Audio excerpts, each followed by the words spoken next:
اس وقت میں جس مسئلے پر بات کرنے لگا ہوں یہ ہے نبی پاک کے معراج کے حوالے سے کہ کچھ لوگ خواہ مخواہ توہمات کا شکار ہوتے ہیں اور وسوسے پیدا کرتے ہیں یہ معراج تو خواب میں ہوا، جاگتے میں تو نہیں ہوا نبی پاک کا معراج، کچھ لوگوں نے یہ کہا۔ تو اس سلسلے میں اس وقت گفتگو کر رہا ہوں، حاضر ہوں کہ تحقیق یہ ہے کہ نبی کریم علیہ السلام کا معراج بیداری کا واقعہ ہے اور آپ کو جسم اور روح سمیت معراج ہوا۔ یہ کہنا کہ صرف خواب تھا تو یہ کسی طور پر بھی درست نہیں آتا کہ اگر خواب ہی وجہ تھی تو جب حضور علیہ السلام نے لوگوں کو بیان کیا تو کئی لوگ اس وجہ سے مرتد ہوئے، انکار کیا، لوگوں نے پریشان کیا۔ نبی پاک کہہ دیتے مجھے خواب آیا ہے۔ خواب تو ہر بندہ دیکھ لیتے، بڑے عجیب و غریب۔ خواب تھا تو نبی پاک کو وضاحت کر دینی چاہیے تھی جب لوگ پریشان کر رہے تھے۔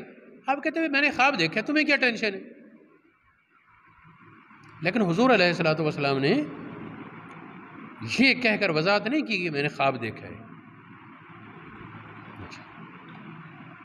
اصل یہ ہے کہ تمہیں بھی کیا تکلیف ہے، تم کہتے ہو خواب تھا، کوئی کہتا ہے جی آسمان کیسے کھلا اور کیسے جڑا، تو عجیب بخش کہ اللہ رب العالمین کی قدرت پر شک ہے جب حدیثیں صحیح ہیں اور حقیقت ہے، تواتر ہے، متواتر حدیثیں ہیں۔ علامہ یوسف بن اسماعیل نبہانی نے 50 اور 4 54 حدیثیں اس مسئلے پر بیان کی ہے معراج کے بارے میں۔ تو تحقیق یہ ہے کہ معراج منام نہیں، یقظہ کی بات ہے، خواب نہیں، بیداری کی بات ہے۔ پھر بیان کے جاتے حضرت عائشہ صدیقہ نے کہا ما فقدت جسد محمد لیلۃ المعراج، معراج کی رات نبی پاک کا جسم وہ میرے پاس سے غائب نہیں تھا، میرے پاس رہا۔ اب پوچھا جائے کہ جی معراج کب ہوا،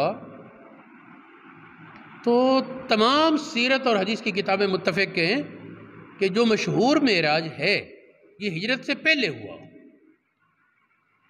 بعض روایت میں 5ویں سال، بعد میں 10ویں، بعد میں 12ویں، لیکن ہے ہجرت سے پہلے۔ اور حضرت عائشہ صدیقہ کے بارے سارے اسلامی مآخذ متفق ہیں کہ عائشہ صدیقہ نبی کے پاک کے گھر میں آئیں ہجرت کے بعد۔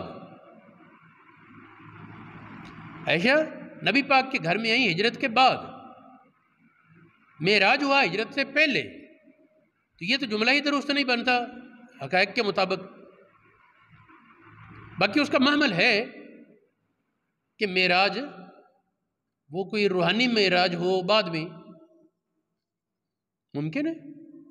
یہ جسمانی معراج جو معروف ہے وہ ایک ہے، بعض حضرات نے کہا 2 روحانی ہیں، بعض نے کہا 4 ہیں، ابن عربی نے کہا کہ 34 معراج ہیں روحانی، جن میں سے ایک یہ بیداری کا ہے اور باقی سارے خواب کے ہیں۔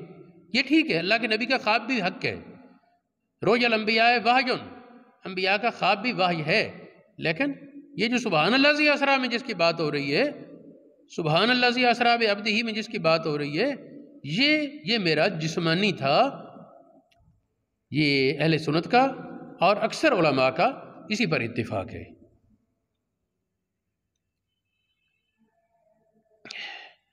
تفسیر بغوی میں، تفسیر مظہری میں،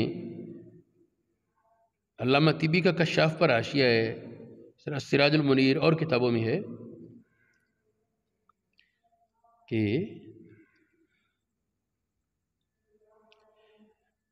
یہ تفسیر بغوی کی عبارت ہے الاکثرون علی انہ اسری بجسدہ و روحہ فی الیقظۃ، بیداری میں نبی پاک کو اسراء ہوا جسم اور روح سمیت۔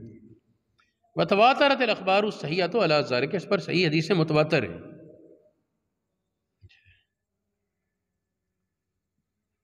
یہ علامہ نصفی جن کا متن ہے شرح عقائد کا متن العقائد جنہوں نے لکھا، علامہ نصفی، ان کی کتاب ہے ایک التیسیر قرآن پاک کی تفسیر میں، تو اس میں بھی انہوں نے یہی بات اوپر والی لکھ کر بیداری میں معراج ہے، یہی اہل سنت کا موقف ہے، اور گمراہی والے اور بدعت والے اس کا انکار کرتے ہیں۔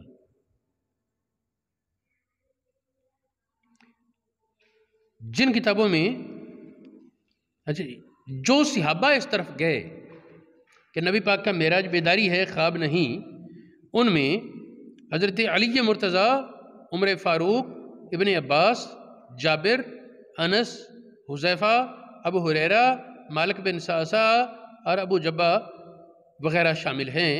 یہ لمعات التناقی میں شیخ عبدالحق محدث دہلوی نے یہ کہا، اس طرح روح البیان میں ہے، وفی الیقظۃ اب بالجسد باجماع قرن ثانی کے دور میں دوسری صدی میں علماء کا اجماع ہو گیا کہ نبی پاک کا معراج وہ بیداری میں تھا اور جسم جسیم کے ساتھ تھا۔ اس طرح روح البیان میں اجماع بھی کہا اور تواتر بھی کہا اس پر۔ اب جن علماء نے یہ صراحت کی کہ نبی پاک کا معراج بیداری میں اور جسم کے ساتھ تھا، ان کی حوالہ جات کچھ پیش کر دوں۔ ایک کتاب ہے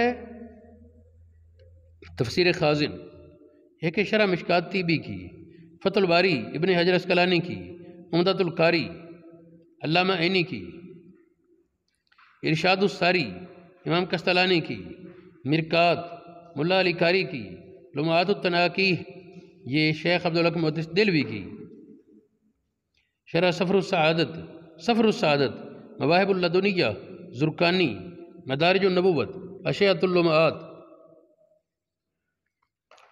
وغیرہ میں یہ بات صراحت سے موجود ہے کہ نبی پاک کا معراج وہ جاگتے میں تھا اور جسم سمیت تھا، یہ خواب نہیں۔